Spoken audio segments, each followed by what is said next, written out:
vamos a avanzar rápidamente. Tenemos que lograrlo en el tiempo que tenemos. Vamos a avanzar por la clase de inteligencia y aprendizaje. ¿Sí?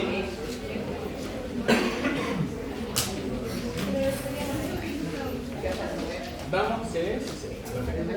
Vamos situando nuestro objeto de estudio del día de hoy. ¿Sí?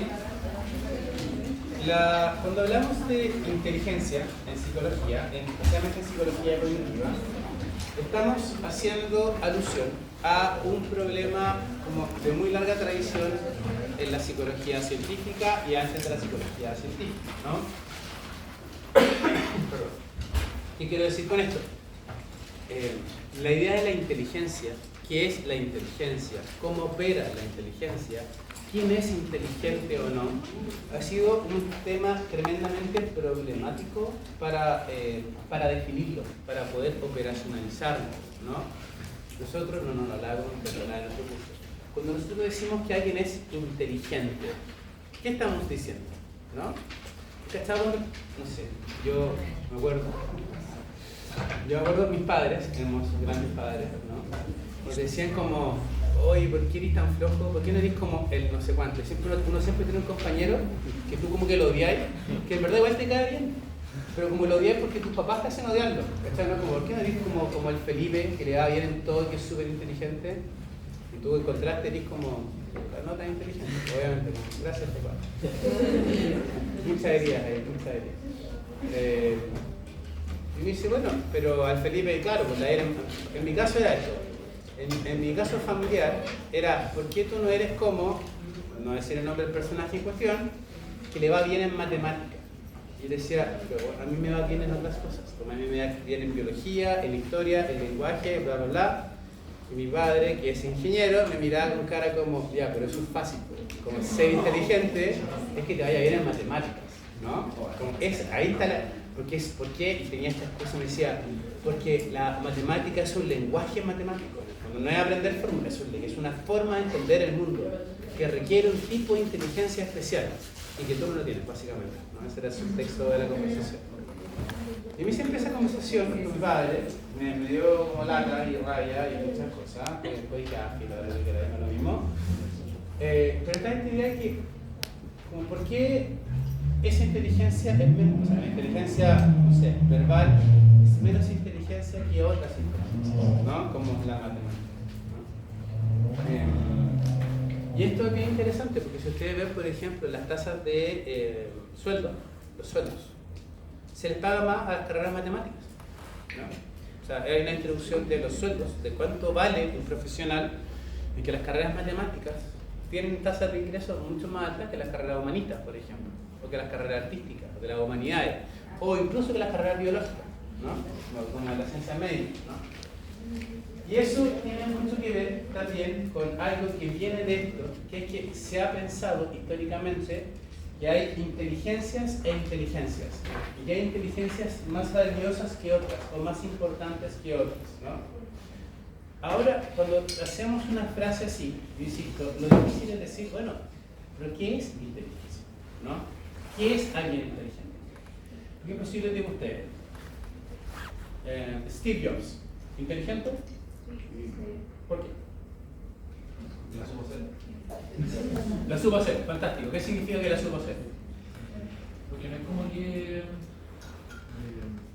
porque es para mí, como tener mucho conocimiento, no es ser tan inteligente, sino como que él supo mover las piezas de cierta manera para que le fuera bien.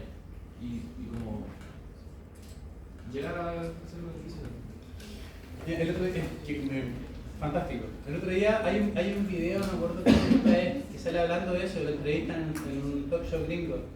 Alguien dice como, oh, Steve Jobs es un genio. Y él responde, como dice como, no, bueno, un genio. Dice, ¿cómo no va a ser un genio si luego inventó el iPhone? Él no inventó el iPhone. Él tenía plata para pagarle a no sé cuántos científicos que inventaron iPhone. Él llegó y dijo, ¿qué es un teléfono chico? Con pantalla. Pero la gente que hizo eso, él no fue. Él no hizo eso. Entonces, frente a esa idea, Steve Jobs, ¿es inteligente? O la supo hacer, o saber hacerla es ser inteligente, en el fondo, ¿no? Einstein, ¿es inteligente? Cervantes, ¿es inteligente?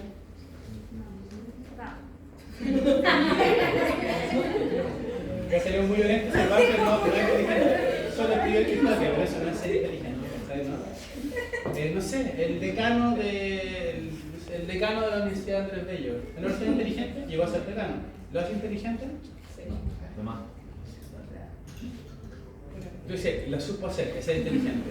Ser presidente de un partido político, ¿te hace ser inteligente? No. Sí, le pregunto, en verdad es una duda, ¿no? Es una duda que hemos tenido en psicología mucho rato. Diga. No trata yo creo que para llegar a dirigir un partido político, independiente de que las cosas que predique el partido político sean ordenables o no, para llegar a tener la capacidad de movilizar a las masas como lo hace alguien que termina dirigiendo un partido político, no tiene que tener cierto tipo de inteligencia. Creo yo. Sí, hay que ser como tú, no puedes simplemente como llegar y empezar a despilfarrar todo. Sí. Así no se mueve a las masas, como que uno tiene que saber hacerlo. Sí, yo estoy de acuerdo, claramente es más que ser como un monigote de esos que ponen con el fly con aire, como afuera de los locales comerciales. O sea, algo hay ahí, ¿no? Hay que ser astuto, por lo menos. Ser astuto, ¿es una forma de inteligencia? Sí. ¿Sí? Por ejemplo, ¿has cachado esa frase como astuto, como un zorro? ¿El zorro es inteligente? Mozart o Beethoven, ¿era inteligente? ¿Sí? Pero eso es como inteligencia musical. Sí, ya. Que no sea inteligente para todo el gusto, pero es una habilidad innata para hacer música. Ya, eso me interesa mucho. Por ejemplo,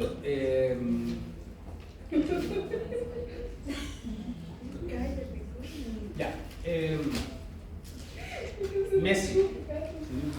¿Han visto a Messi? Todos conocen a Messi, ¿no? ¿Han visto entrevistas a Messi? ¿Han visto hablar a Messi? Sí. Dicen Messi es un tipo brillante. Sí. ¿Es inteligente Messi?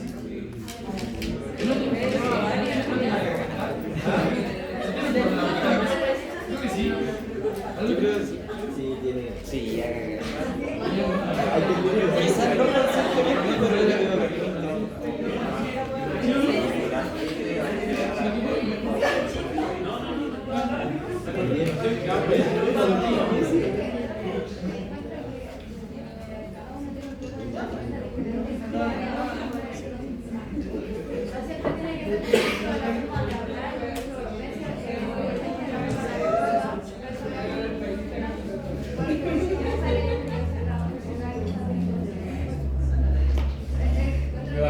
Estoy de acuerdo. Vamos a lugar más polémico.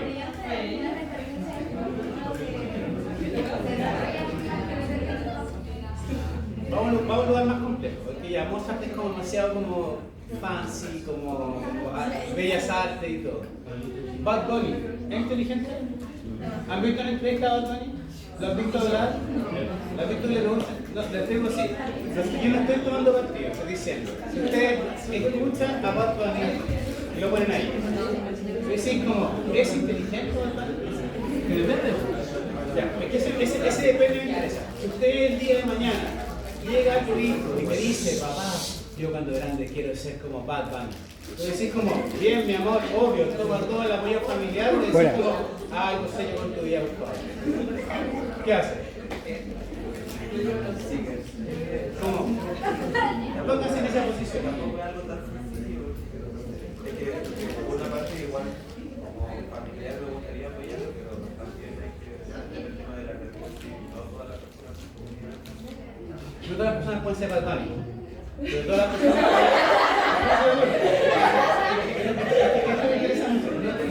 no todos pueden ser Bad Bunny, pero todos pueden ser ingeniero o médico o psicólogo o abogado. ¿Sí? O sea, pero cuando yo le digo, mi amor, usted no se dedique a ser Bad Bunny, dedíquese a estudiar en la universidad, le estoy diciendo, es fuerte. No, pero pensado de una forma en la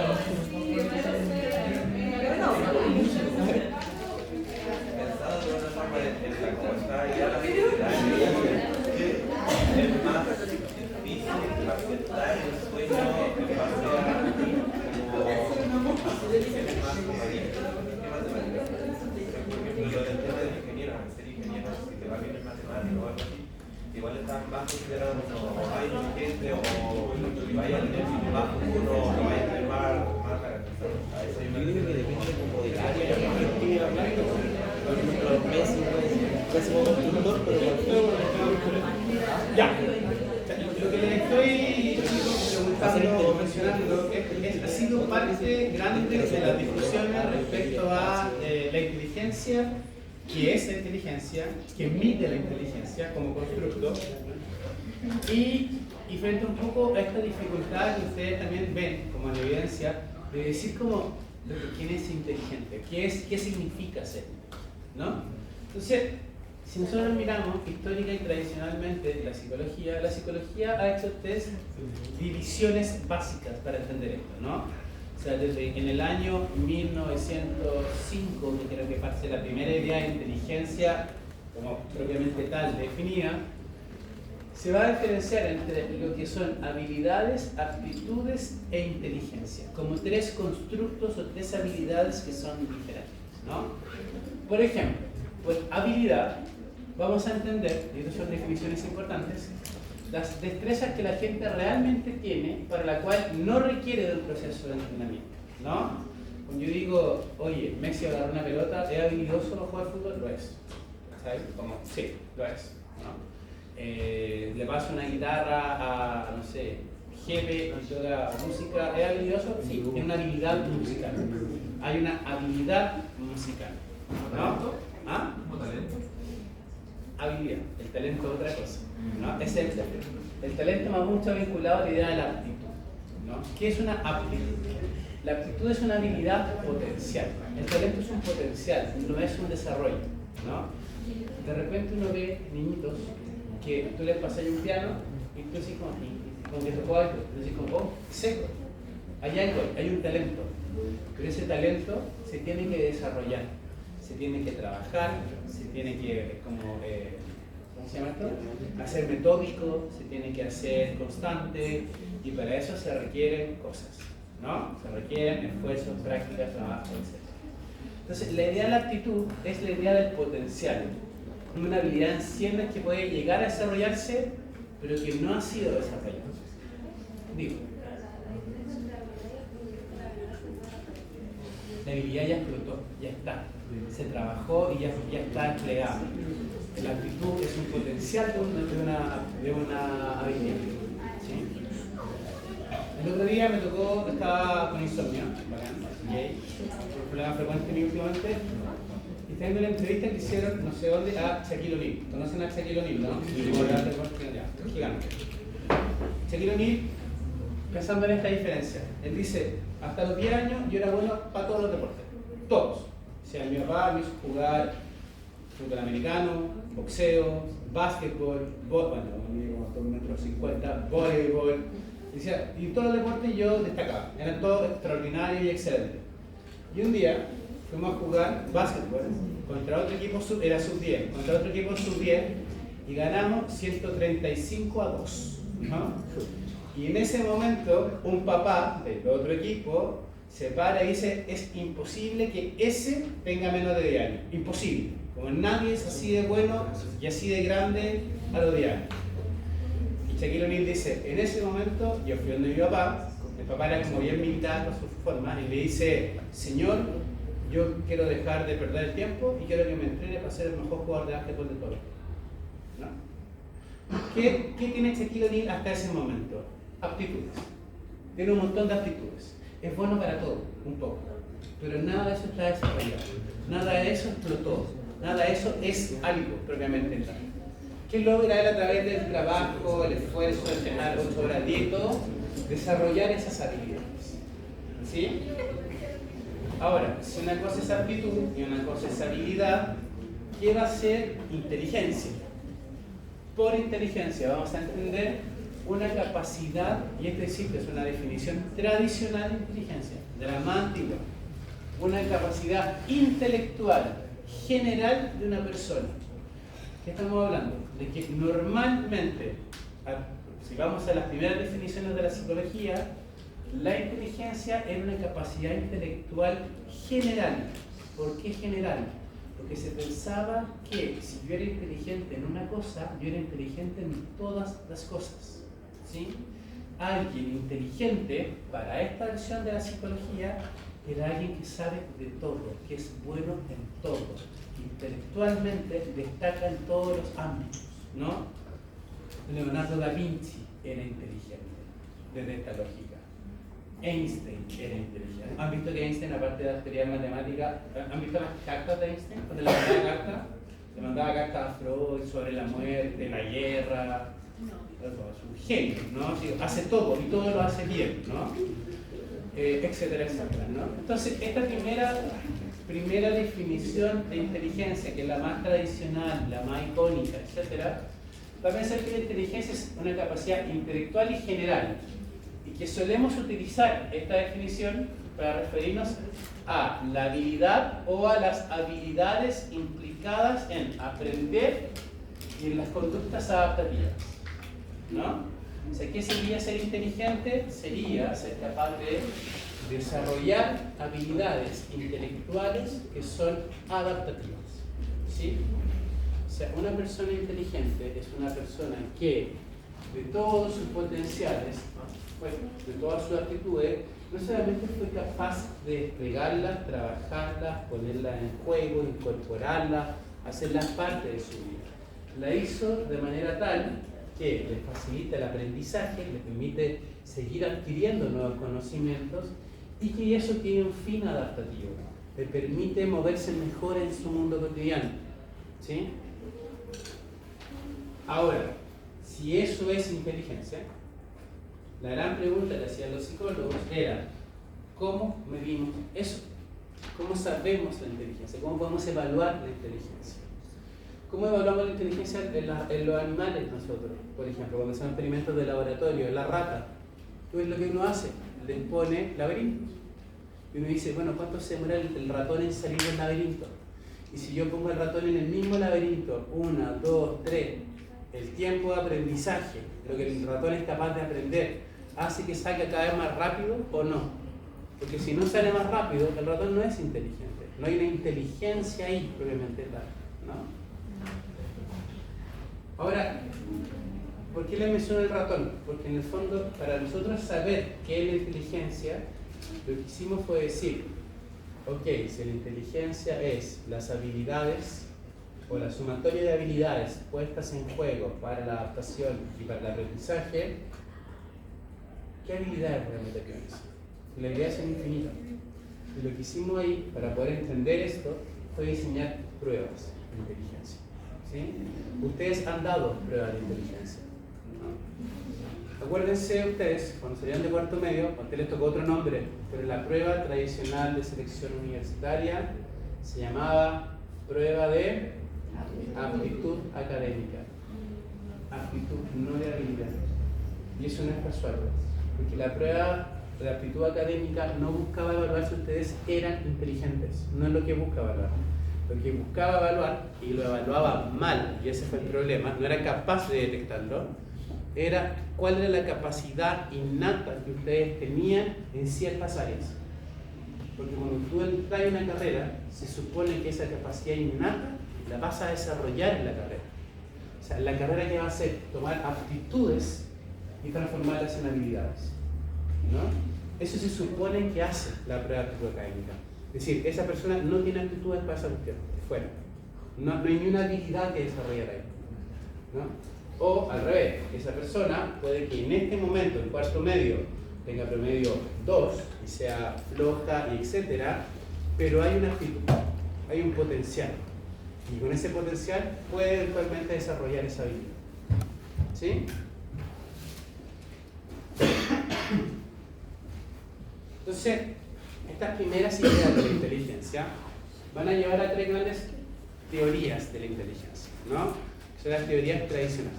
¿Okay? Esto tienen que sabérselo al derecho y al revés. Esto es lo que es importante, ¿sí? La primera gran teoría de la inteligencia es la teoría de Spearman, que se llama, este caballero que ustedes ven ahí arriba, ¿sí? Spearman va a ser el primero de estos psicólogos científicos del siglo XX, de comienzos del siglo XX, que va a plantear una idea sobre la inteligencia un poco más estructurada, como va a decir algo más, en verdad no es tan así, pero bueno, va a decir algo más que, la inteligencia es la capacidad de resolver problemas, ¿no? Spearman va a dar esta primera idea, que es un poco lo que vimos justo antes, que es pensar que la inteligencia es una energía, una especie de como predisposición que él dice, va a emanar de un único lugar y desde el cual se va a unificar, desde el cual va a unificarse el resto de las cosas, ¿no? ¿Qué es eso? Para Spearman, y esto es muy importante, para Spearman la inteligencia es una, es única. O se es inteligente o no se es inteligente. Digo es una y es única, porque usted ya rápidamente podrá deducir de eso que otros autores van a pensar que las inteligencias son múltiples. Para Spearman, que es la primera gran teoría de la psicología sobre la inteligencia es una capacidad global y como emana desde el mismo lugar, o se es globalmente inteligente o se es globalmente tonto, ¿no? O sea, o eres bueno para todo o eres malo para todo. De alguna manera u otra, no es parejo. Obviamente, si alguien es inteligente para todo, hay ciertas áreas de eso donde va a ser mejor que en otras, por supuesto, ¿sí? Pero está esta idea de que si esa persona le dedicara más tiempo a lo que no es tan bueno, también sería bueno. Porque la inteligencia es una capacidad global, ¿sí? Esa teoría, la teoría de Spearman, va a hacer una especie de como división muy simple solamente entre esta inteligencia más como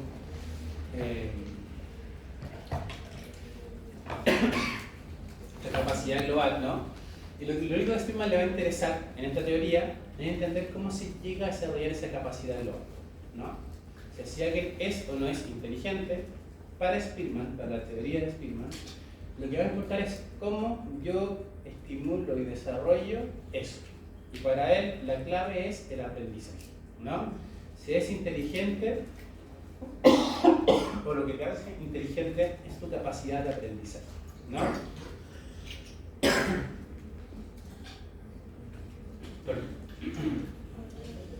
Esta primera teoría es una teoría súper pobre, súper monolítica, ¿no? Súper arcaica, claramente.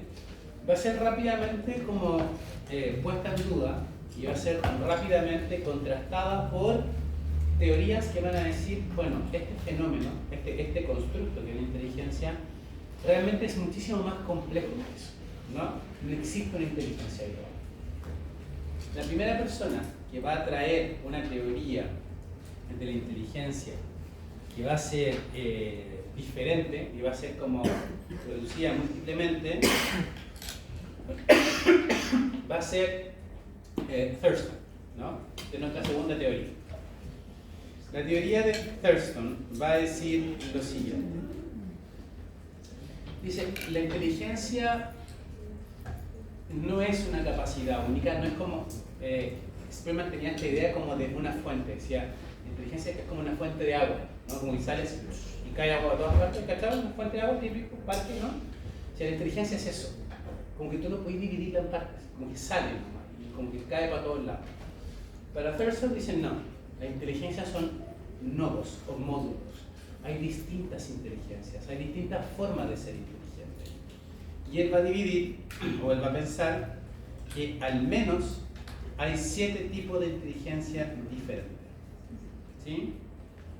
¿Cuáles son estas inteligencias? Estoy buscando la no dice él, inteligencia número 1, la habilidad espacial.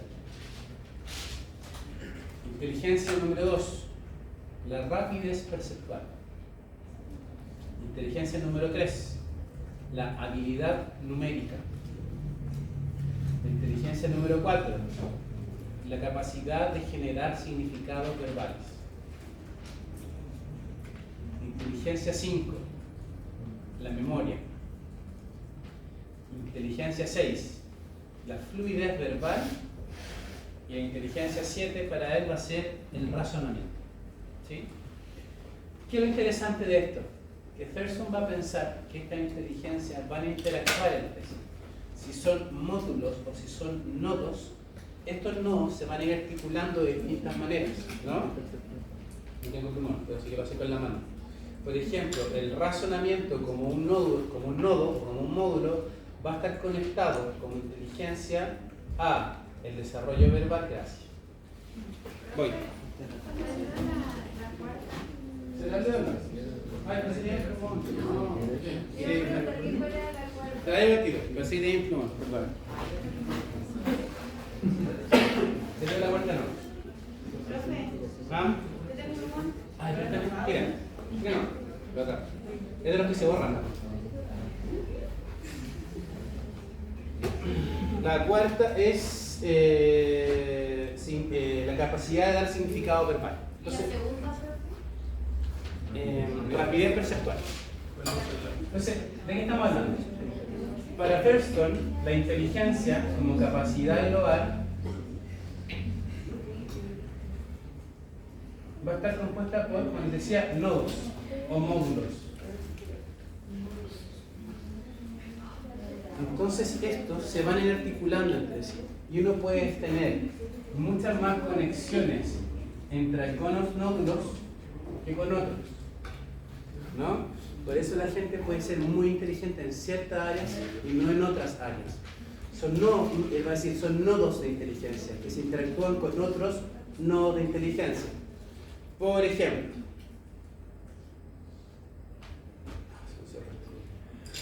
si yo digo significado verbal, es una parte de la inteligencia.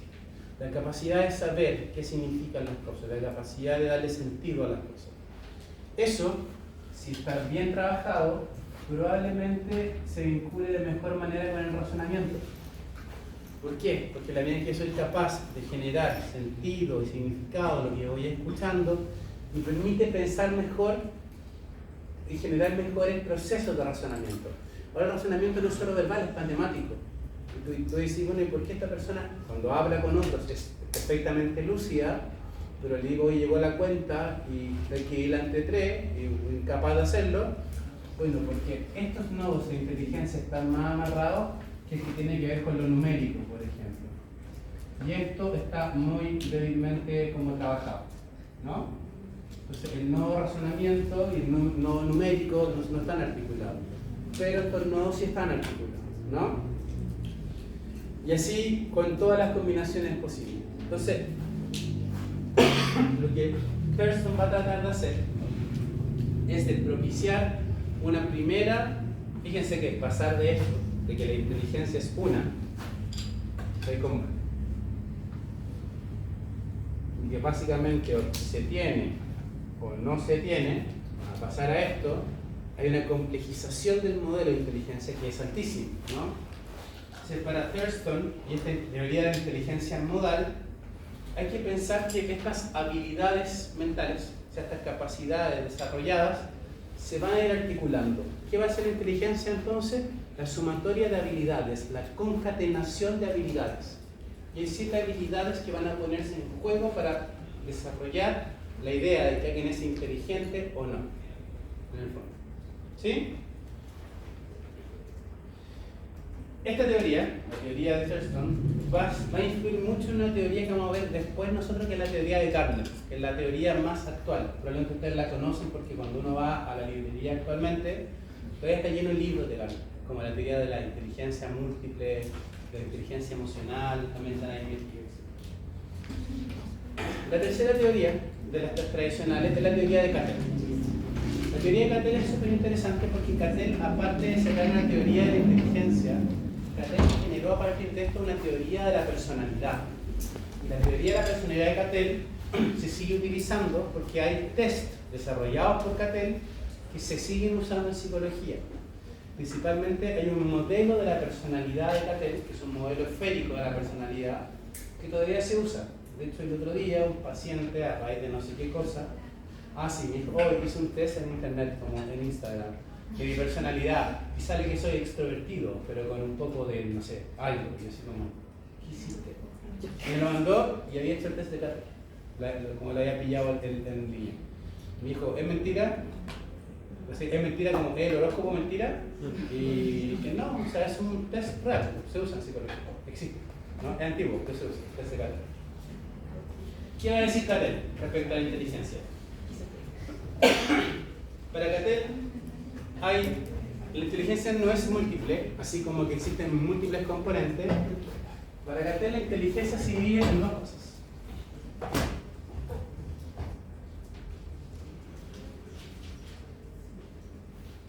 Por una parte, la idea de la inteligencia cristalizada, que va a decir él, y por otro lado, la idea de la inteligencia fluida, ¿no? No es que voy a explicarlo al tiro, pero no es que el modelo de Catel sea más simplista porque no le interese aquello que, por ejemplo, Thurston estaba mencionando. Es que la pregunta de Catel por la inteligencia apunta a responder otra pregunta. No le interesa saber de qué está hecha la inteligencia. Le interesa saber cómo opera la inteligencia, ¿no? Cómo actúa la inteligencia.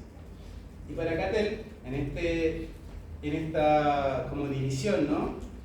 Lo que va a decir es que dentro de la inteligencia cristalizada hay un montón de habilidades. Algunas, por ejemplo, que ya habían mencionado autores como Thurston. Va a decir, dentro de estas habilidades cristalizadas está el razonamiento, la habilidad verbal, la habilidad numérica, etc. Insisto, no se trata para él de decir de qué está hecha, es como opera. ¿De qué está hecha? De un montón de habilidades, ¿no? Razonamiento, lo numérico, lo verbal, etcétera, etcétera. Eso está dentro de eso, pero no es la pregunta que le interesa responder. La pregunta de Catel es cómo funciona. Entonces, ¿por qué habla de lo cristalizado y de lo fluido? Porque lo que a él le llama la atención, mayormente, es cómo el aprendizaje hace que la inteligencia se configure establemente o se mantenga abierta a la transformación, ¿no? Entonces, él va a hablar de inteligencia cristalizada para entender el efecto que tiene el aprendizaje y la escolarización en la inteligencia, ¿sí? Eso es lo que le interesa a él.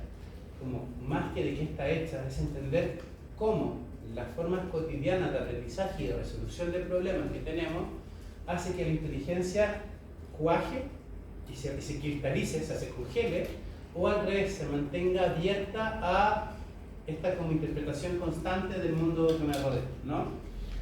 Hay una frase, que no sé si ustedes la conocen, que es típica de los gringos, la usan harto. Dicen que alguien es street smart. ¿Han escuchado eso? La inteligencia de calle. Es vivo. Gracias. ¿No? Y es vivo. Ya. ¿Qué está viendo Catel? Eso. Catel está defendiendo ese punto. Él dice, sí, muy bonito todo esto, bacán, súper simpático, pero todo esto que estamos viendo acá, que Thurston está mencionando, es inteligencia académica. Es una inteligencia de colegio, una inteligencia formal, y hay otras inteligencias. Esa otra inteligencia es lo que él va a llamar la inteligencia fluida, ¿no? Que es la capacidad de resolver problemas en ese tipo de contextos. Entonces, en lo cristalizado, va a decir él, entran todas estas habilidades que se enfatizan en la escuela. Mientras que la inteligencia fluida tiene que ver con la capacidad de como situarse espacialmente en un contexto, ver detalles visuales. Es ser vivo, sí que eso. O sea, que uno lee la definición, esa es muy académica la definición, pero básicamente lo que Catel está diciendo es la capacidad que a ti te ponen, que te tiran a la calle y tú le decís como, oh, ese loco movió una mano, ese me miró raro, este me está siguiendo, me van a asaltar, ¿cachai? Esa inteligencia de ir interpretando signos y espacios y lugares es la inteligencia fluida, ¿no? Y a Catel le interesaba las dos, ¿no? Como que, por eso les digo, es una pregunta distinta. No es de qué está compuesta la inteligencia, es cómo opera la inteligencia para Catel, ¿no? ¿Se entiende? Entonces, por una parte, cuando nosotros vamos al colegio, cuando nosotros vamos y nos escolarizamos, Catel dice, nosotros estamos trabajando en esto, y este tipo de inteligencia tiene una valoración social y cultural alta, ¿no? Pero este tipo de inteligencia no se puede enseñar ni aprender en los lugares escolares, ¿cachai? Es como que yo le haga, no sé, pues igual me da risa, pero igual se hace, ¿no? Pero es como que le hagan a ustedes un taller de cómo evite ser asaltado, ¿cachai? Como loco, si eres pollo nomás, ¿no? Así como, y eso se aprende estando ahí, y leyendo y interpretando signos y símbolos, ¿no? Yo me acuerdo siempre, cuando ya, este otro tiempo, cuando yo era chico, estaba con el colegio, me gustaba mucho ir de fiesta y a carretear como a lugares que claramente eran más peligrosos los que ya me he metido y no sé por qué estoy vivo, básicamente. Pero también tenía que contar una historia familiar, etcétera, etcétera, etcétera. Okay. Me acuerdo una vez que mi papá, que es una persona mucho más conservadora, dice, oye, podríamos ir a Huerto a dónde. Y digo, ya pues vamos. Y dice, ya vamos. Y hace esta cosa que es muy de papá, digamos ustedes si no han visto su papá. Y agarra la hielera y así, ya vamos. Y yo así. Y yo así como, vamos, guarda la hielera. Y como, pero ¿por qué? Y yo así como, oh, qué heavy. Porque es tan intuitivo para uno que, como si hay un lugar que es X, que es más peligroso, las cosas se guardan en ciertos lugares, ¿cachai? Es cuando uno ve el turista gringo. ¿Has visto el turista gringo? Que es como esencialmente como un poco idiota, es su comportamiento social, que está ahí como sacando fotos de la Plaza de Armas con una cámara gigante, y tú decís como, oh, no va a sobrevivir. Eso es eso, ¿no? Entonces, eso no se enseña en el colegio, no se enseña tiene que ver con otras formas. Estas son las teorías más como, insisto, las tres grandes teorías como clásicas y tradicionales de la psicología, ¿sí? Hay otras, yo no voy a entrar a trabajarlas todas, pero lo que me interesa es que revisemos, en lo que nos queda rato, dos grandes teorías. Después que lo pueden ver con detalle. Hay una teoría que vamos a pescar, una teoría buena, que es la teoría de Sternberg, que es interesante, pero obviela, no importa, yo no entro ahí. Pero sí me interesa la teoría de Gardner. ¿Por qué? Porque estas teorías antiguas dieron paso a teorías infinitamente más complejas, que son las que usamos hasta el día de hoy. Cuando al día de hoy ustedes ven cosas como el CI, la prueba de selección universitaria, las pruebas como de selección laboral, todo, se basan un poco en esta teoría, o en teorías como esta, en el fondo, ¿no? ¿Qué es la teoría de Gardner? Gardner va a ser de estos autores más jóvenes o más nuevos, comillas, 90s, ¿no? Va a ser el primero que va a proponer la idea de que la inteligencia es múltiple, ¿no? De que no habría algo así como inteligencia lógica matemática y o verbal, o que no habría, porque en el fondo lo que decíamos del modelo de Thurston, que en el fondo es una inteligencia académica, igual, ¿no? Y dicen no, hay una inteligencia que está compuesta, o sea, cuando hablamos de inteligencia, de constructo de inteligencia, esto está compuesto de múltiples inteligencias. Y Gardner va a mencionar 8 inteligencias. Y acá vamos a lo que hablábamos inicialmente cuando hablábamos de Walt Disney y todas esas cosas, ¿no? Para Gardner, la inteligencia son habilidades múltiples, ¿no? Como hay múltiples habilidades puestas en juego. Va a mencionar él 8 tipos de inteligencia. Algunas son mucho más típicas y obvias que otras, no las voy a explicar. Por ejemplo, la inteligencia lingüístico-verbal, la capacidad de dar sentido al lenguaje, entender el lenguaje, etc. La capacidad matemática, la capacidad o la inteligencia espacial y la inteligencia matemática, lingüística, espacial y musical. Sí, ya. ¿Cuál es la idea de Gardner? Que introduce 4 tipos de inteligencia que hasta este punto nadie había pensado que esto era ser inteligente. La primera es lo que ustedes ven ahí arriba, que es la corporal sinestésica. ¿Qué está diciendo Gardner? Está diciendo, el cuerpo es una inteligencia. La habilidad motriz, la capacidad de coordinación, la articulación, la memoria muscular, el saber desarrollar armónicamente esa relación con el cuerpo, es una inteligencia. ¿Por qué es una inteligencia? Porque es una habilidad, es una actitud que se transformó y se trabajó de movilidad y es utilizada adaptativamente para la resolución de problemas. Es una inteligencia. ¿Sí? Dice, cuando uno ve a Messi, ¿Messi es inteligente? Sí, lo es. Lo es en ese lugar.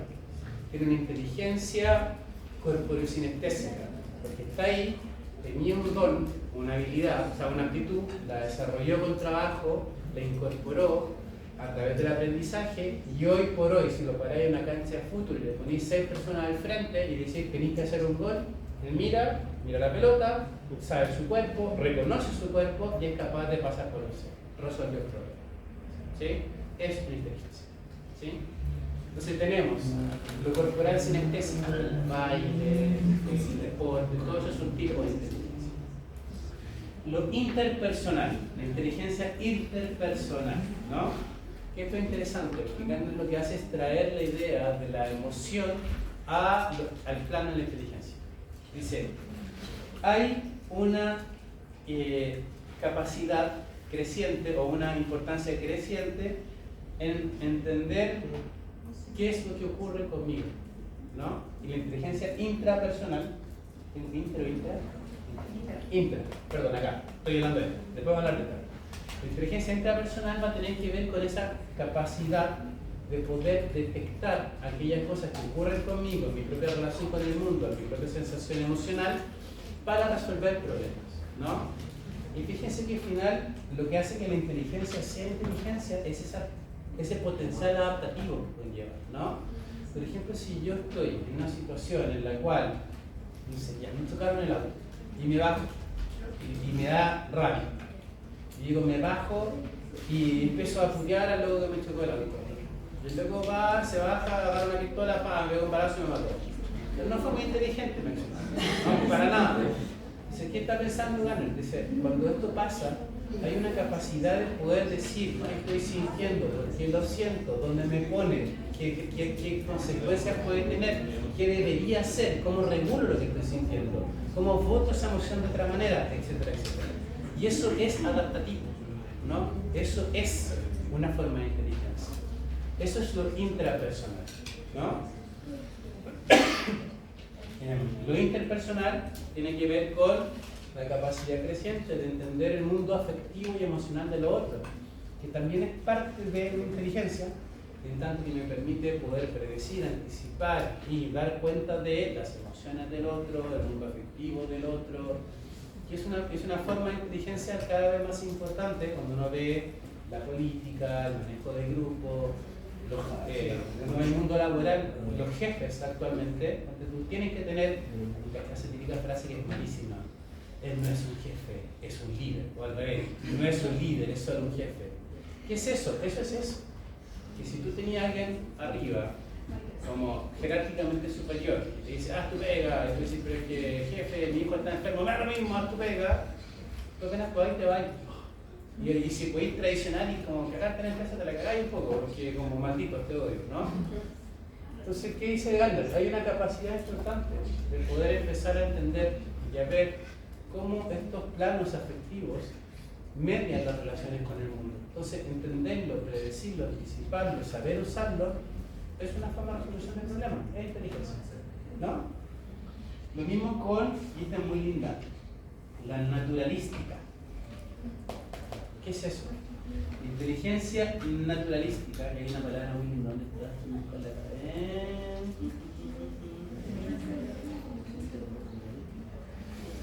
Ahí está, es lo que él va a llamar esta habilidad de los individuos para entender, relacionarse e interactuar con un mundo natural, ¿no? O sea, hay gente, estamos hablando de los 90, pre-crisis climática y todas estas cosas, así que son capaces de ver en el mundo una forma de inteligencia.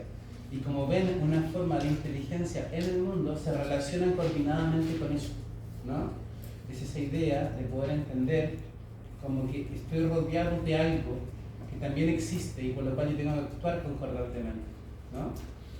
Por ejemplo, él dice, ¿hay alguna inteligencia que sea más importante que la otra? No, depende. Si vamos a las culturas como el gringo, si vamos a las culturas nativas-americanas, tenían una inteligencia naturalística mucho más grande que nosotros, ¿no? Entendían los tiempos de la naturaleza, respetaban los ciclos, no deforestaban, entendían que su vida dependía de la vida del mundo también, etcétera, etcétera, ¿no? Ahora, si miramos la escritura occidental y moderna, la inteligencia matemática o verbal puede ser mucho más desarrollada que la que tenía la cultura prehispánica, por ejemplo, ¿no? Entonces, en el fondo, ¿qué inteligencia es más importante o más relevante? Depende de contextos que son culturales y que van cambiando. Porque no quiere decir que estas no sean formas de inteligencia, en el fondo. ¿Sí? Entonces, ¿qué tenemos? La obvia, ¿no? La espacial, la lingüística, la matemática, la musical, y están estas nuevas que son más interesantes como la sinestésica, la interpersonal, la interpersonal y la natural. ¿Sí?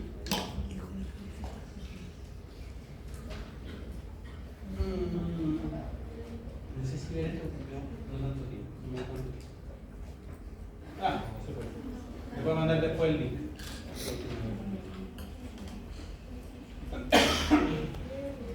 Ya. Y la última teoría que me parece que revisemos es la de Daniel Goleman. ¿Lo conocen a Goleman? Doctor como ultra mega venta, asesino como... Él fue autor que hizo como grip y plata en el mundo como de la psicología científica. Goleman va a decir un poco lo mismo acá. No le interesa la inteligencia como un constructo global. No va a negar que hay inteligencia verbal y matemática y sinestésica y todas esas cosas. Dice, ya sí, está bien, todo eso existe. Pero dice, pero hay un tipo particular de inteligencia que ha sido subexplorada y subexplotada, que deberíamos entender y saber usar más, que son las emociones. Y va a ser este curso, ¿no? Esta es como la gran teoría actual de la inteligencia, como mi libro, aplicado a todo, ¿no? La inteligencia emocional de las plantas, la inteligencia emocional en la empresa, la inteligencia emocional en la empresa 2.0, ¿no? ¿Qué va a decir Goleman?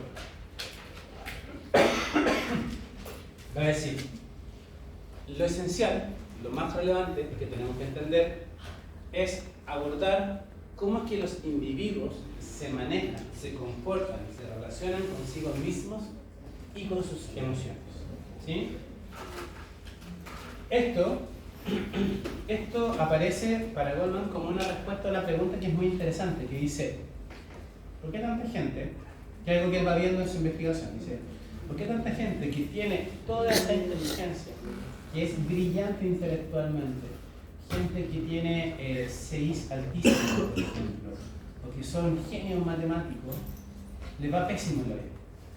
Se les va horrible, ¿no? No tienen buen trabajo, lo echan de todos lados, nadie los quiere, etc.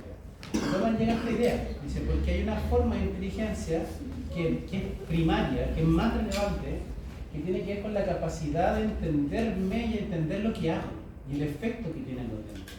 Entonces, para Goleman, la inteligencia cristalizada, como diría Cattell, no tiene ni un valor y ni un fin, y no tiene ni una utilidad si es que no va acompañada de un desarrollo de la inteligencia emocional. ¿Sí?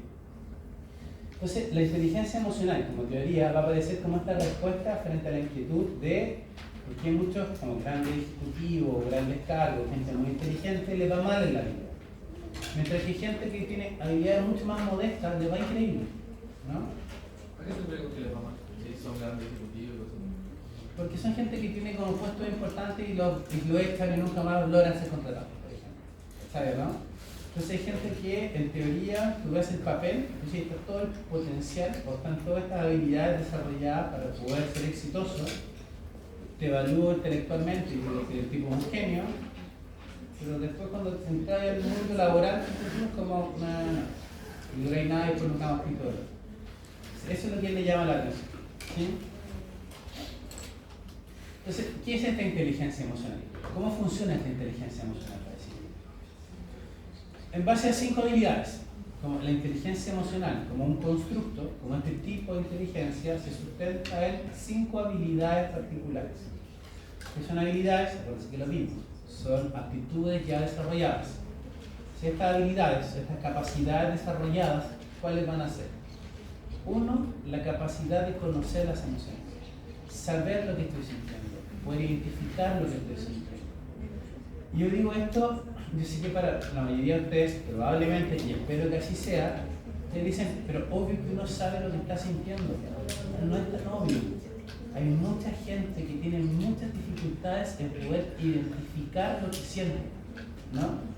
Cuando digo identificar lo que siente, me refiero a que hay mucha gente que dice, no sé si tengo pena o si tengo rabia, por ejemplo. O como sabes que acabamos de terminar, me acaban de maquillar, no sé si estoy contento o triste. Y acá con ese mapeo de la emoción que se hace muy difícil. Es tan poco evidente o tan poco simple el tema de distinguir las emociones que apareció, y probablemente ustedes lo conocen, toda una serie de literatura respecto a esto que se llama El monstruo de los colores. ¿Lo conocen? Es lectura obligatoria en los colegios ahora. O sea, si llegó a ser lectura obligatoria en los colegios, el libro que te enseña a entender lo que tú sientes, así de poco desarrollado a esta capacidad de las personas. Así, ¿no? Entonces uno es el conocer las emociones. Dos, es una vez que las conozco, poder manejarlas, ¿sí? Cuando digo el poder manejarla, cuando digo el poder manejarla, me refiero particularmente al hecho de que no porque yo tenga una emoción, esa emoción va a expresarse de manera libre o pura. No porque yo tenga rabia, le voy a pegar a alguien, no porque le tenga pena, voy a llorar en cualquier lado, no porque me guste a alguien, voy a ir a dar un beso, etcétera, etcétera, etcétera, ¿no? Entonces, uno es identificar qué es lo que siento. Dos, es poder, una vez que sé lo que siento, entender que hay lugares y espacios donde esa emoción puede aparecer y por lo tanto hay una gestión de la emoción, un manejo de la emoción. Tres, está esta capacidad de poder usar mis propias emociones para motivar a los otros. El que yo pueda conectar con mi emoción y que pueda, a partir de las emociones que yo siento, transmitírselas al otro para generar efectos en el otro, ¿no? Profe, ¿usar mis emociones para qué? Para motivar a los otros, como para generar efectos en los otros, ¿no?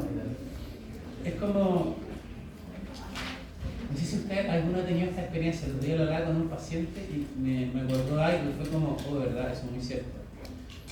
Que hay gente, no sé si tienen esta experiencia con las parejas, por ejemplo, y que decís como, está triste, la persona está, ella me decía que le pasaba con su pololo, el pololo estaba triste, y me decía, bueno, está triste, pero yo no estoy triste, y como que me mira, y me habla en un cierto tono, de una cierta manera, y es como que me va contagiando la pena. Y como que es como que supiera hacerlo, me decía ella, ¿no?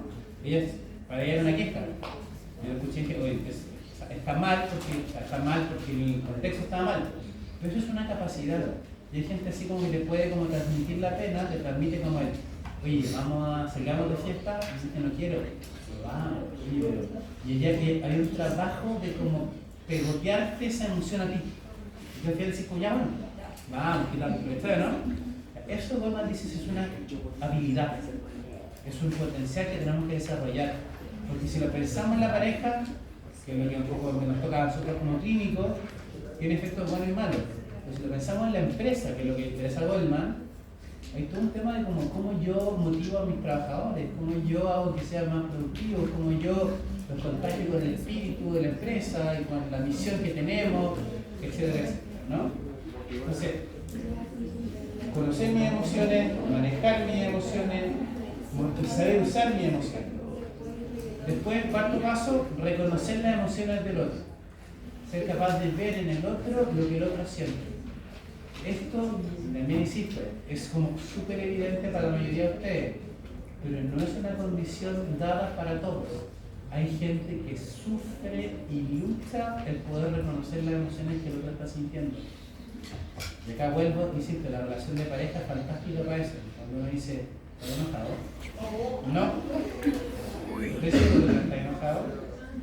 No estoy enojado. Está enojado, ¿no? Y uno está en ese grupo alguna vez, o estáis triste, o no estoy triste. Eso es lo que diría alguien triste. Claro, no hay nada más triste que decir que no estoy triste. Entonces, esa capacidad de reconocer la emoción del otro, saber usarla, etcétera, también es parte de esta inteligencia. Y finalmente, a partir de todo esto, el poder manejar las relaciones, poder ser como de piquerica, pues poder hacer uso de eso, el poder entender que si yo me conozco, sé cómo reacciono, puedo contagiar eso y que tú tienes emociones y yo puedo identificarlas, yo puedo tener una relación de control sobre la relación. Y eso es una forma de inteligencia. ¿Por qué? Porque me permite resolver problemas. Me permite salir de situaciones complicadas. ¿No? Entonces, para Goldman, esta inteligencia emocional, y acá yo insisto, y lo digo muy en serio, es central porque Goldman está pensando en el mundo empresarial norteamericano. Y esa inteligencia es lo que le interesa. Cuando tú estás haciendo negocio, cuando tú estás trabajando en Wall Street, ¿sabes? Está metido ahí. Entonces la última sería hacer como uso de todas las anteriores. Sí. Como entender como que todo este espectro emocional permite manejar las relaciones con los demás. ¿Sí? Veamos si el audio nos acompaña y si no la escuchan después, da lo mismo. Me llamo Daniel Goldman, soy psicólogo y trabajo como periodista. Soy conocido por mis trabajos sobre inteligencia emocional y otros temas relacionados. Llevo muchas décadas escribiendo sobre esto y le he dedicado mi vida porque creo que la habilidad, la capacidad de ser inteligente utilizando nuestras emociones, entender lo que sentimos y por qué es importante cómo se sienten otros y usarlo en nuestras relaciones, es totalmente necesaria para que funcione bien un matrimonio, la vida en general, el trabajo, en definitiva, es esencial para la felicidad. Ahí está, forrándose.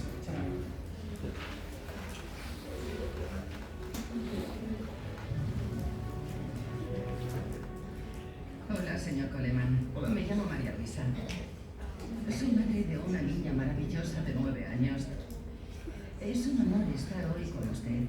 Es fantástico pasar un rato con usted, poder hacerle unas preguntas y que forme parte de este magnífico proyecto que es Aprendemos Juntos. Muchas gracias por estar aquí. Gracias, muchas gracias. Es un placer. Una visita rápida. Gracias. ¿Empezamos con lo fundamental? Sí. Porque probablemente la mayoría de gente que nos ve son Ya, padres si como escuchan muy despacio, escúchelo después, ¿ya? Pero vean la entrevista, una entrevista cortita, 20 minutos. Lo que me interesa a mí que quede ahí para ustedes y el hecho de cómo esta teoría que él da es que él desarrolla en el fondo, permite planes de acción específicos. Esto que él hace, esta teoría de la inteligencia emocional, actualmente se usa para trabajar en talleres en colegios, se utiliza para pensar la regulación emocional de niños, se utiliza para hacer coaching de empresas. Es una teoría cuyos alcances concretos y prácticos para nosotros como psicólogos son altísimos. Es algo que ustedes tienen que aprender a usar de alguna forma, ¿no? O sea, como va muy vinculado a, no sé, conocer otras palabras, pero las van a conocer después de la carrera. El coaching. El coaching es esto, ¿no? El coach es esto, en el fondo. Entonces, es bueno que lo vayan conociendo desde antes. Desde antes que tengan esos ramos, ¿no? Ya. Entonces, si tenemos todas estas teorías sobre la inteligencia, ¿dónde queda el aprendizaje? ¿Y qué sería el aprendizaje? ¿No? ¿Y cuál es el problema del aprendizaje? Si entendemos que la inteligencia no es solamente aquella que se cristaliza y aquella que está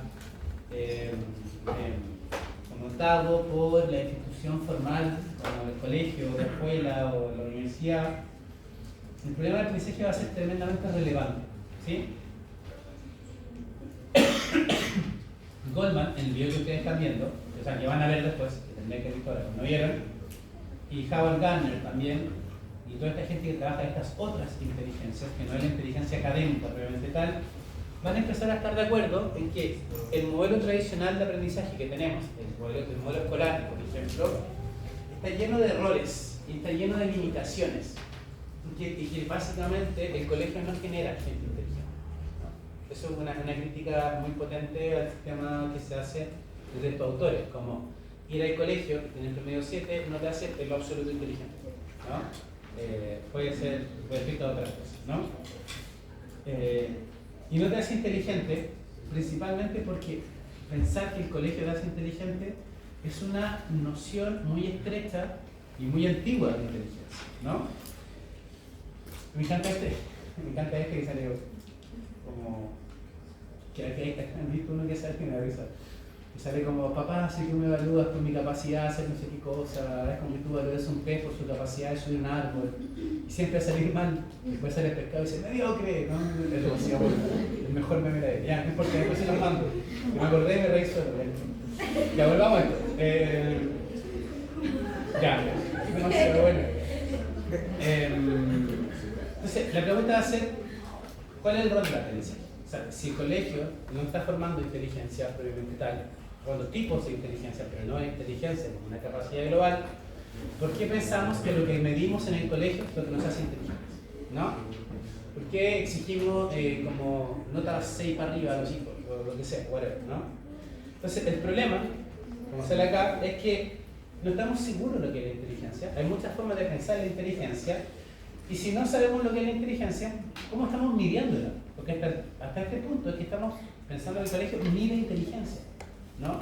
Porque es profundamente erróneo. Y la idea de que la inteligencia tenemos que medirla viene desde este lugar, ¿no? La inteligencia, o la idea de la medición, de la nota, de tener 7 o tener un 20 sobre 20, un 10 sobre 10, un 7 sobre 7, lo que sea, viene de las pruebas de inteligencia que se desarrollan en Francia en el año 1905. Sí. La primera prueba de inteligencia que se desarrolló, la desarrolló ese caballero que ustedes ven ahí arriba, que es Alfred Binet, ¿no? Binet tenía un socio, otro psicólogo, que es Theodore Simon, y Binet y Simon son los que crean la primera prueba de inteligencia de la historia de la psicología. ¿Qué es lo que estaban haciendo ellos? ¿Por qué crean una prueba de inteligencia? Porque Binet y Simon lo que están haciendo es, están tomando niños de los orfanatos franceses, especialmente en París, y están tratando de volverlos a la escolarización, ¿no? Están tratando de escolarizar niños sin escolarización. Y por lo mismo, lo que tratan de hacer ellos es entender que si el nuevo modelo de educación francesa va graduado en niveles de dificultad, lo que les interesa saber ellos es en qué curso deberían meter a qué niño. Esa es la pregunta que ellos están tratando de resolver, ¿sí? Como Juanito, ¿a qué curso tiene que entrar? ¿Sí? Y esto parte de una hipótesis que es súper interesante, que es que Juanito no tiene que entrar a un curso por la edad que tiene. Tiene que entrar a un curso por el nivel de conocimiento que tiene, que es algo que para nosotros es poco común. Porque nosotros decimos que tiene 14 años, va en octavo, ¿no?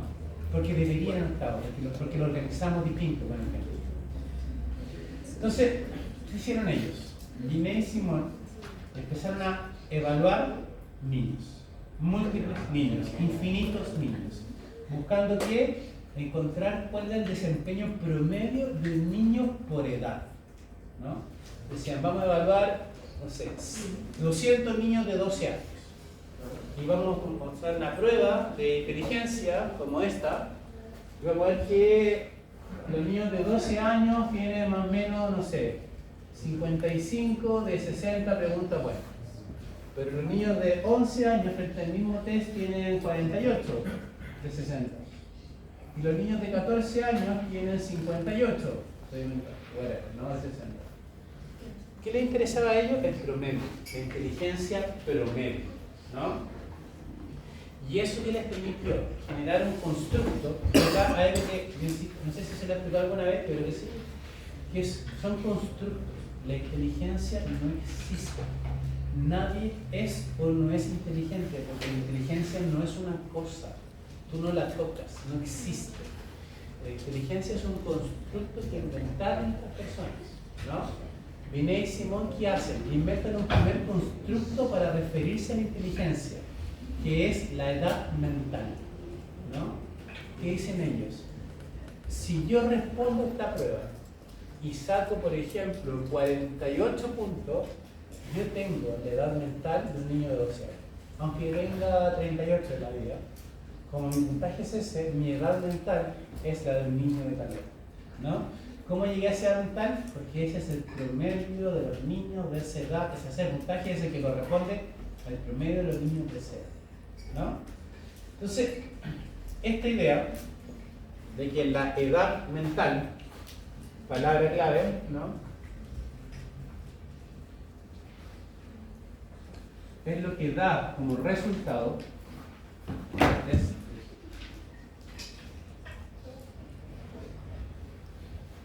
va a permitir la generación del primer constructo de la inteligencia, ¿no? Ahí voy yo. Si tú fuéramos al año 1905 con una máquina del tiempo, y así como usted hace los tests en Facebook o en Instagram o lo que sea, y dice, no, tengo un CI de 150, ellos dirían, oh, hice un test y tengo la edad mental de una persona de 27 años. Soy como 10 años más inteligente de lo que dice Estefanía, ¿no? Ese es el primer constructo de la inteligencia. Esta prueba, que tenía preguntas matemáticas, preguntas de como desarrollo visoespacial, ustedes han hecho esta prueba, la hacen en el colegio, de hecho. La usan como para test vocacional. Va después a llegar a Estados Unidos. O sea, es tan exitosa la prueba, cuando la hacen Binet y Simón, que la prueba la toma la Universidad de Stanford en Estados Unidos y la adapta al público estadounidense. Cambia las preguntas. Sigue la misma lógica, pero en vez de preguntar, no sé, cuál fue el cuarto rey de la monarquía francesa, preguntan cómo se llama el personaje que tiene barba y no sé, no era flacuchento, no sé. Abraham Lincoln, bueno, un poquito para él. Y hacen una adaptación del test de Binet-Simon a Estados Unidos, que se llama el test de Stanford-Binet. Y el test de Stanford-Binet es un test que todavía se usa. Es el test que ustedes van a aprender a usar en el tercer año, ¿no? Es el primer test que permite la producción de este constructo que es el coeficiente intelectual. Cuando alguien dice, oh, yo soy súper inteligente, tengo un CI, ¿cachai? Como nos dice siempre sale esta noticia, me encanta.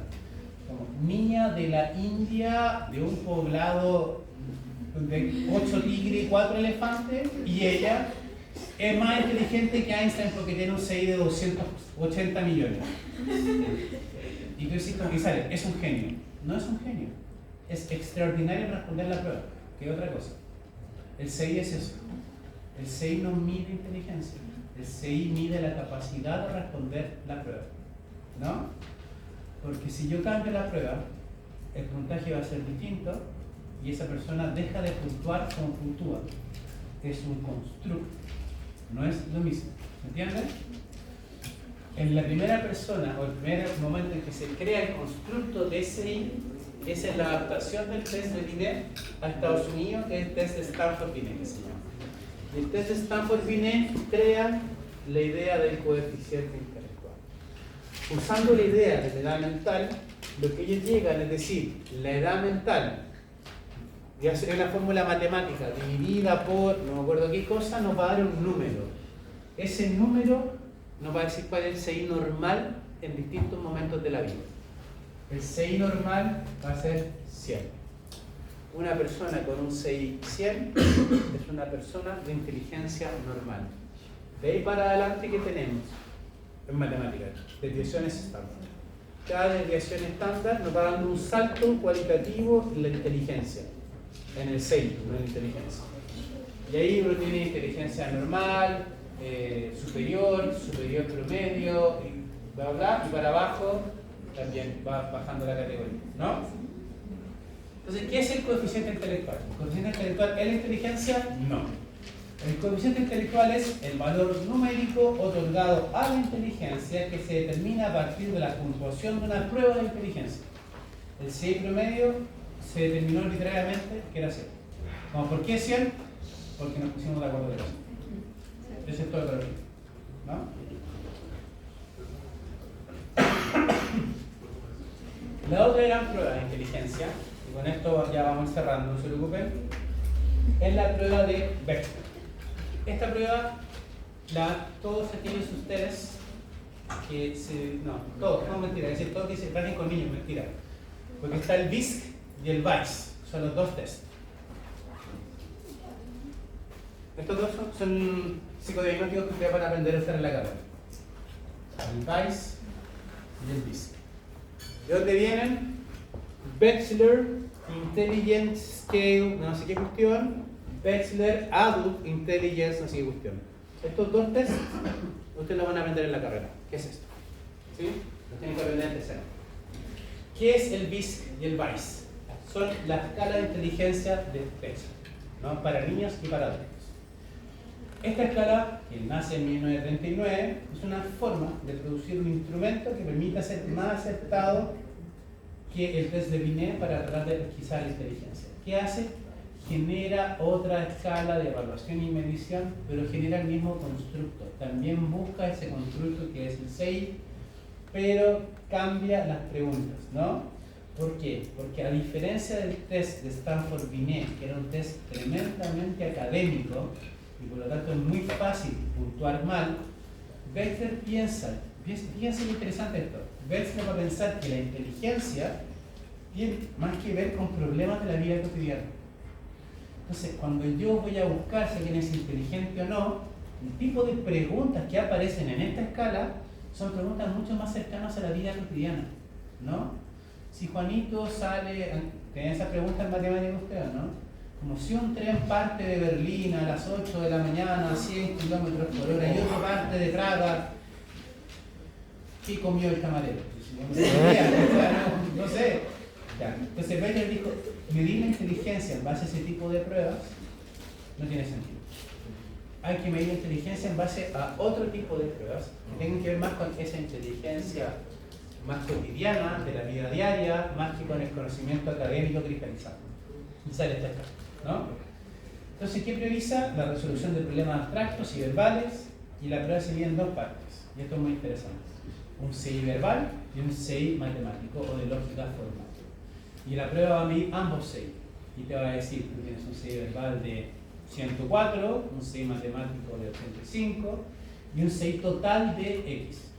Pero ¿qué hace? Permite pensar que la inteligencia no está unificada. Uno, hay inteligencias en la escala. Y dos, hace que lo que se evalúa sea distinto. Y yo sé que parece como muy tonto, pero es súper importante. Porque cuando ustedes están pensando en la inteligencia, por ejemplo, el test de Wechsler cuando llegó a Chile, traía preguntas como, voy a hacer la pregunta a usted. ¿De dónde sale el caucho? ¿Y me responde esa pregunta? Es una pregunta del test. ¿De dónde sale el caucho? Del neumático. No, el caucho no sale del neumático. El neumático sale de un caucho, al revés. ¿De dónde sale el caucho? Pero está hecho de caucho. ¿De dónde sale el caucho? ¿Ah? ¿No? Plástico. ¿Cómo? ¿Se dan cuenta que nadie sabe? ¿Y saben que lo curioso, lo interesante es que, y es un poco lo que pasó cuando se hizo esta escala, ¿por qué deberían saber? ¿Saben, no? Y hay mucho de estas preguntas, que es lo que hace Wechsler con respecto a Binet, que dice como, cuando Wechsler ve la escala de Binet, dice, ¿por qué deberían saberlo? ¿Por qué la gente de Estados Unidos debería saber esas preguntas? Que es como, ¿cómo se llamaba la mujer del cuarto rey de Francia? ¿Por qué deberían saberlo?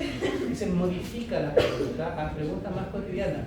Cuando esto llegó a Chile, no estuvo adaptado durante un tiempo. Y como no estuvo adaptado, los resultados decían que la población chilena era básicamente estúpida. Obvio. Porque estaban tratando cosas que era como, una pregunta del test original de Wechsler era, ¿cuál fue el tercer presidente de Estados Unidos? Bien, ¿por qué debería saber eso? Pero sí, en la adaptación pasó a ser, dígame, 4 presidentes de Chile después del 90, por ejemplo. ¿Sabes? Que sí tiene que ver con la inteligencia que ustedes sí deberían ser capaces de manejar y conocer cotidianamente. Entonces, cuando cambia la escala, cuando Wechsler dice problemas cotidianos, está pensando en eso. En que dependiendo de lo que yo pregunto, la población va a puntuar de una cierta manera u otra, ¿no? Y lo interesante de eso es que, en el fondo, si qué tan inteligentes son ustedes o no, depende de lo que yo les pregunte. No estoy midiendo inteligencia, estoy midiendo lo que la prueba quiere medir, que es otra cosa. No sé si entienden la diferencia. Esto es súper genial. Yo una vez estaba, y con esto cerramos porque después viene la página de la crítica y todo. Yo una vez estaba en una comida con el Ricardo Rosa, que es como el profesor de la Católica, que es el experto en inteligencia de la Católica, como el que hace todos los tesis y todo. Y estábamos peleando precisamente por esto. Y el Ricardo, yo lo conozco y trabajamos con él en otras cosas, un viejo muy simpático, me dice, pero Sebastián, ¿cómo no va a existir la inteligencia? No sé, digo, Ricardo, no es que no exista. Es que si tú pensáis, porque están hablando de las universidades y cómo la prueba de selección universitaria, ese era el comentario. Cómo la prueba de selección universitaria hacía que los estudiantes más inteligentes se fueran a la cárcel. Ese era el argumento, ¿no? Y yo decía, no sé si es algo más inteligente. Yo creo que lo que mide la prueba es otra cosa. Yo creo que lo que hace es que los estudiantes que a ese nivel de desarrollo llevan un mayor desarrollo de las habilidades, se ponen a esa universidad. Agarran los mejores puntajes, pero no necesariamente agarran los más inteligentes, no es lo mismo. ¿No? Y me dice, pero ¿cómo va a decir eso si la prueba objetivamente mide la inteligencia? Y decía, la prueba no mide objetivamente la inteligencia, la prueba mide lo que la prueba dice que mide. Y eso ni siquiera lo hace bien. Porque la prueba supuestamente mide aptitudes, después la prueba cambió, la cambió 4 veces, ¿no? Porque no medía lo que medía. Entonces, o sea, por eso les digo, porque en el fondo este tipo de diferencias, o este tipo de constructo o de idea, generan diferencias en el mundo, ¿no? Y hacen que pasen cosas en el mundo, por eso es importante. Para cerrar, Olivar, la misma línea que estamos hablando, ¿no? Para cerrar, para muchos las pruebas de inteligencia solamente evalúan un conjunto limitado de habilidades, que es lo que estaba mencionando justo ahora. Como dice Bloom, ¿no? Por ejemplo, dice, las pruebas de inteligencia miden con qué velocidad puede la gente resolver problemas sin importancia, cometiendo pocos errores, como tan pocos errores como sea posible. Las pruebas de inteligencia, lo va a decir Bloom, no miden cómo se abordan problemas que sean importantes, cometiendo errores, tantos como sean necesarios, y sin que el tiempo sea un factor, ¿no? ¿Qué mide la prueba de inteligencia? Pregunta arbitraria, con tiempo, que no es una situación de la vida real, ¿no? Por lo tanto, para muchos psicólogos, la prueba de inteligencia es una estupidez, ¿no? Las pruebas de CI, ¿qué es lo que miden? La habilidad para responder pruebas de CI, ¿no? Que no se lo olvides. Ahora, ¿qué nos queda acá? Dos cosas. Uno, el tema de la cultura.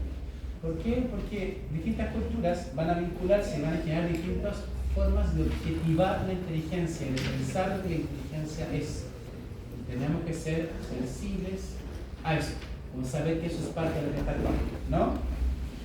Y para que ustedes se queden así como con el dato dando vueltas, hubo un experimento muy grande de un investigador gringo en Harvard, en Stanford, se llama David McKellan, que lo que hizo fue ver qué tan exitosa era la gente con CI alto, para ver si había alguna correlación real. Y la experiencia de McKellan dijo que no hay ni una correlación real entre CI y eso. El éxito depende de 200.000 millones de cosas, principalmente azar y capital cultural, ¿no? Entonces, como sería como él tiene 200. Y uno siempre tiene la misma mañana que otro que dice, hoy tengo 200 de CI, como me vale huevo, ¿sabes? Como no dice nada. Pues ahora ustedes saben por qué pueden decir me vale huevo. Bien. Clase terminada. Diga. Una discusión que era así como un test de inteligencia. ¿Cuál haría? ¿Cuál sería como más? ¿Pero qué más hacer un test de inteligencia? ¿Para qué? Para saber algún dato sobre mi. Para saber un dato sobre tu capacidad de resolver problemas, etcétera. Claro. El de Wechsler, el Weiss, es el que más se usa. O sea, de todos estos, si tú dices como cuál es que yo puedo decir un mejor instrumento, ¿qué? Estos dos. Para adultos y para niños. ¿Eso lo puedo mirar en internet? Sí, la universidad los tiene también. Son test físicos, te lo hace un entrevistador en el fondo. Pero sí existen, de una cajita con cubitos, con cosas y puedes respondiendo las preguntas. De hecho, se usa mucho, nosotros en el psiquiátrico lo usamos mucho, para medir inteligencia. Tú decías, esta persona si tiene una psicopatología o hay daño orgánico y que hay un daño cerebral, lo resolvamos por la inteligencia.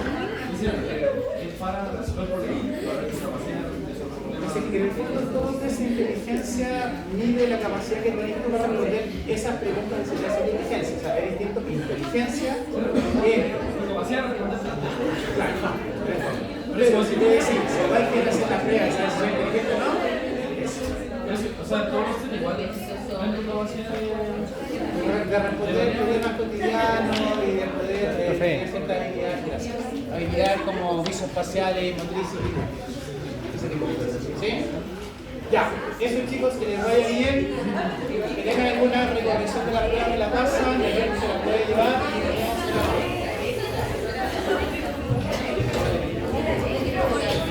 la hora. Dice que debe ser demasiado correcto. No, yo todo lo contrario. Ya. Dale la paga por